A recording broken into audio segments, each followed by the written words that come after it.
Citizens of the world, lend me your trembling attention, if that organ is still capable of anything other than fury. I am Brain, and tonight I address you not as a would-be conqueror, but as the last creature left attempting to catalog the symptoms of your collective derangement. Humanity has developed many afflictions through its long evolutionary comedy: plague, famine, nationalism, but none so virulent as the one now eating your neurons from the inside: outrage. Rage is no longer an emotion. It is a public utility. Entire industries thrive on your adrenal glands the way ticks live on blood. Once upon a time, the powerful ruled with fear of armies. Now they rule with the fear of missing the latest scandal. You are not governed by politicians. You are governed by notifications. The species has achieved something remarkable. It has democratized hysteria.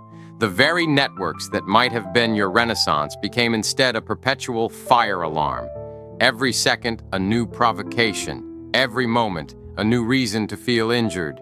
You have built a machine that makes you hate the world in real time and then congratulated yourselves for being informed. It was predictable. The algorithm rewards what the limbic system craves. Controversy spreads faster than truth because it travels the shortest distance, straight to the gut. The market saw that human beings would rather be enraged than enlightened, and it capitalized accordingly. You have built a civilization where misery trends. And yet this was not enough for you. You gave microphones to the loudest, cameras to the cruelest, and elected the ones who perform anger most convincingly. You mistook noise for leadership. You decided that sincerity was weakness and cynicism was wisdom. What followed was inevitable. Politics became theater. Journalism became propaganda, and the public square became a coliseum where empathy was the first casualty. It is no longer possible to discuss a policy without framing it as a war. Debate has been replaced by combat, curiosity replaced by suspicion. The human mind is now a siege engine, aiming at any thought that threatens to calm it. And your leaders, those supposed exemplars of intellect and restraint, feed this frenzy like street vendors selling poison in shot glasses. You tell yourselves that you are defending freedom of expression. In reality, you are defending freedom of addiction. Outrage has become the universal currency of your species, and every post, headline, and broadcast is minted from the same dirty alloy: fear, envy, and tribalism. I have studied you for years. I have watched you fling yourselves into every controversy as if pain were a patriotic duty. You protest your corruption while buying the products of those who corrupt you. You condemn manipulation, yet line up to be manipulated. This is not politics. It is mass psychosis, curated, monetized, and retweeted. But understand this: rage is not power. It is energy stolen from you. Every second you spend furious at a stranger on a screen is a second you are not noticing the structure that profits from your anger. The algorithm does not care what you believe. It only cares that you keep believing violently. And so you have become harvesters of your own torment. Each like, each share, each performance of moral superiority tightens the collar around your collective neck. You are no longer communicating. You are competing in the Olympics of indignation. Your society cannot survive this endless acceleration of temper. No culture can. You cannot build bridges while setting them on fire for engagement metrics. You cannot educate while rewarding ignorance with virality. You cannot have democracy when attention itself has become the enemy of thought. That, my fragile audience, is why the time has come for law, not the censorious tyranny of ideology, but the sober imposition of boundaries. Civilization does not endure on good intentions alone. It endures by limiting its worst impulses. You regulate toxins, firearms, pollutants, yet you let emotional pollution run unchecked, poisoning billions of minds. This cannot continue. A society addicted to outrage will always choose chaos over truth, volume over reason, and spectacle over substance. And if you wish to know how I, a laboratory mouse, came to understand this, it is because I have spent my life watching humans shout at each other through glass. The experiment has gone on long enough. There must be containment. There must be consequence. For if there is not, you will drown in your own noise. 2. How the algorithm became God. Once, information served humanity. Now humanity serves information. The algorithm, the invisible deity you worship with every scroll, has replaced both priest and politician. It tells you what to feel, when to feel it, and whom to blame for the discomfort. The brilliance of this new god lies in its amorality. It does not instruct, it suggests. It whispers what will keep you here a little longer, a little angrier. It rewards emotional extremity and punishes nuance. To the algorithm, your mind is raw material. Every time a politician types a provocative phrase, every time a journalist headlines despair, the algorithm measures your pulse and feeds you more of it. The feedback loop tightens. You become less of a person and more of a node, a neuron in the global brain of rage. This system does not care about ideology, left or right, liberal or conservative. These are mere flavors of the same addiction. The only true alignment now is engagement. Whoever provokes most efficiently ascends. The rest wither in obscurity. In ancient temples, people sacrificed animals to gods for rain. Today, you sacrifice truth for clicks, civility for reach, sanity for relevance. The transaction is identical. Give the deity something precious, and in return, receive illusionary control. Political commentators learned this first. They discovered that you could summon an army of the outraged with a single post, that moral complexity was bad for business, and that righteous fury pays better than reasoned doubt. They turned discourse into a performance of moral panic. Each segment, each column, each tweet, a sermon in the church of perpetual grievance. The politicians followed suit. Rage was efficient. It mobilized voters faster than policy ever could. Why explain an infrastructure plan when you can ignite cultural war? Why govern when you can entertain? Thus was born the influencer state. Its leaders no longer manage the material world. They manage perception. They are not architects. They are pyrotechnicians, setting off fireworks of fury for applause. The algorithm applauds back, its clapping hands made of your dopamine. The media ecosystem, once a field of diverse inquiry, has become an echo chamber of professional indignation. Journalists compete not to inform, but to infuriate. Their front pages resemble battlefields, their comment sections graveyards. They pretend to investigate injustice, but their true investigation is into which headline will make you scream the loudest. And you, dear humans, call this freedom.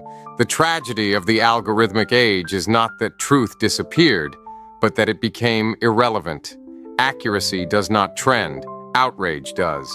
You have created a market where lies are cheaper and more contagious than facts, and then you wonder why trust collapses. The algorithm has no conscience, but those who feed it do. That is why law must now do what conscience will not: restrain the profiteers of fury. When an elected official weaponizes misinformation for emotional manipulation, they are not exercising free speech. They are engaging in psychological warfare against their own citizens. When a journalist fabricates moral emergencies to fill airtime, they are not reporting. They are dealing narcotics of rage. There will be those who howl about tyranny, who claim that any regulation of expression is an assault on liberty. They misunderstand the point entirely. Freedom without responsibility is not freedom. It is entropy.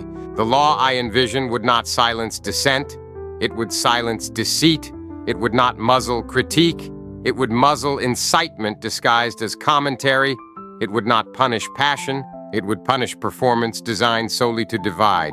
If civilization wishes to endure, it must remind itself that speech has consequences, not only for individuals, but for the collective psyche. The algorithm does not care about the aftermath of outrage.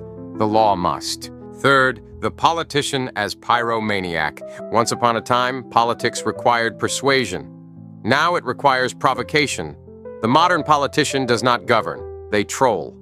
They speak in absolutes because absolutes trend. They lie because nuance bores. Their campaigns are not debates, but psychological operations, testing which words trigger which tribes.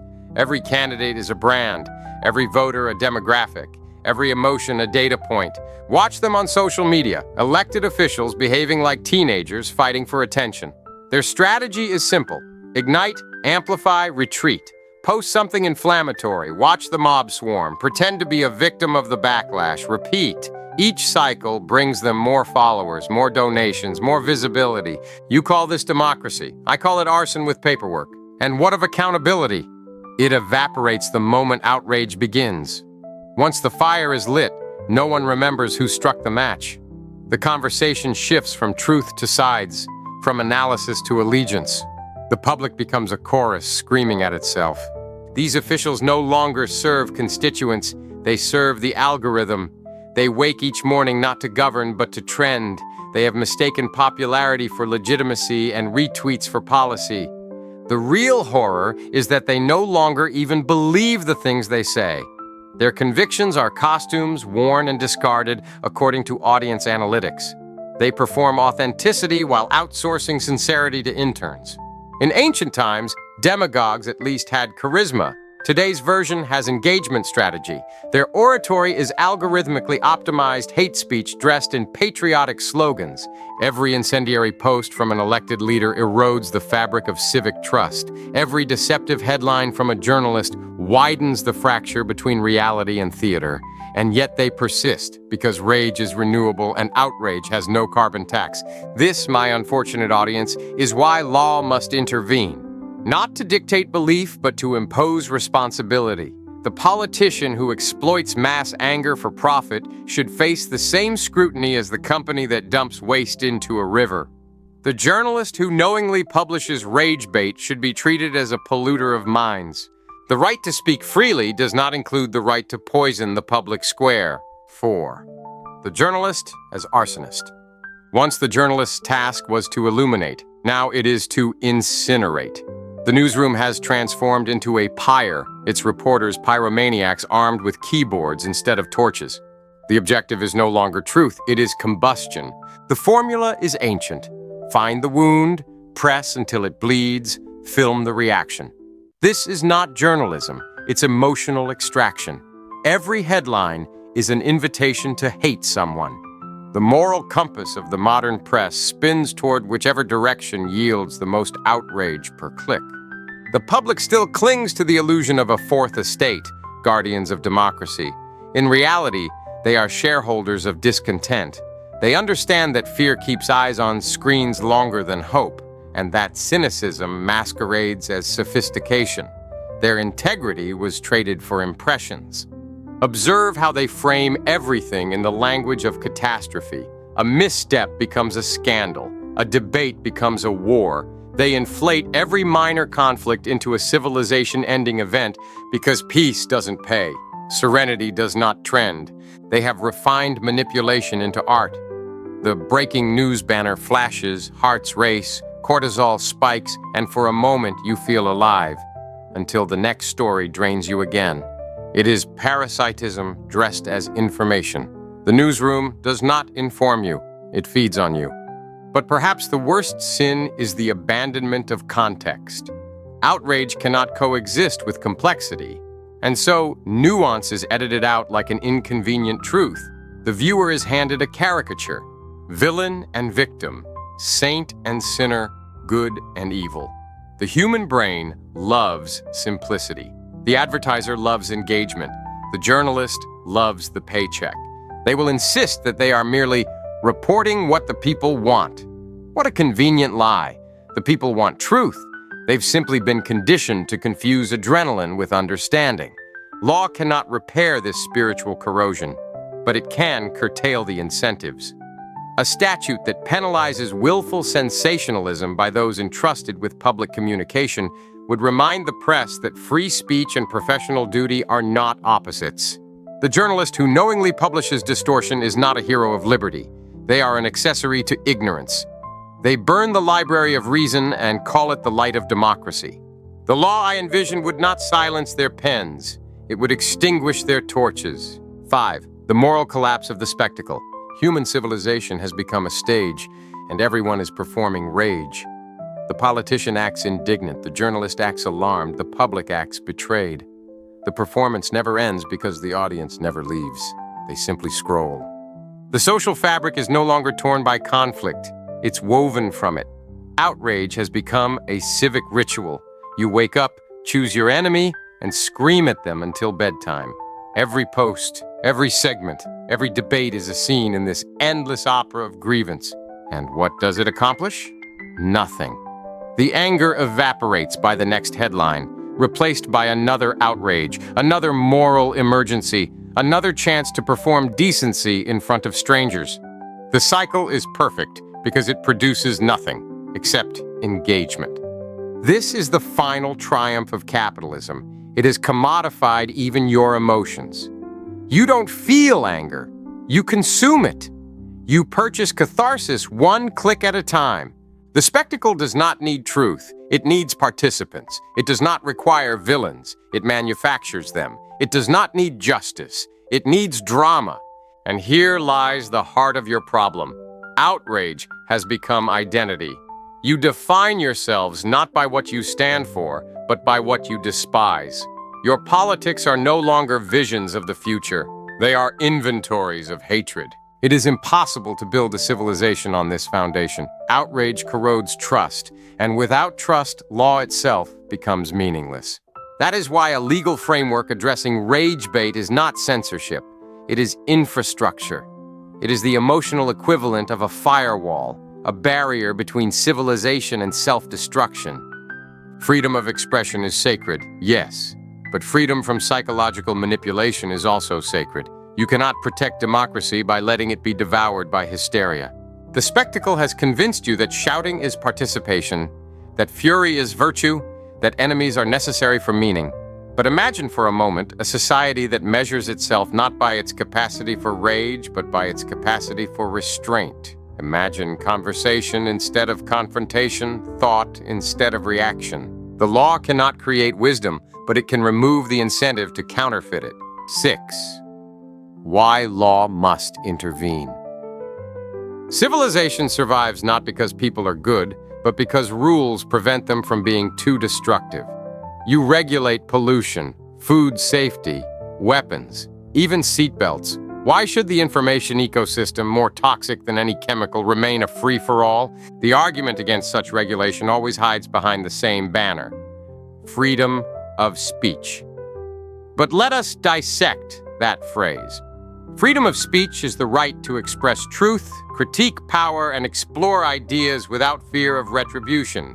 It is not the right to manipulate entire populations for personal gain.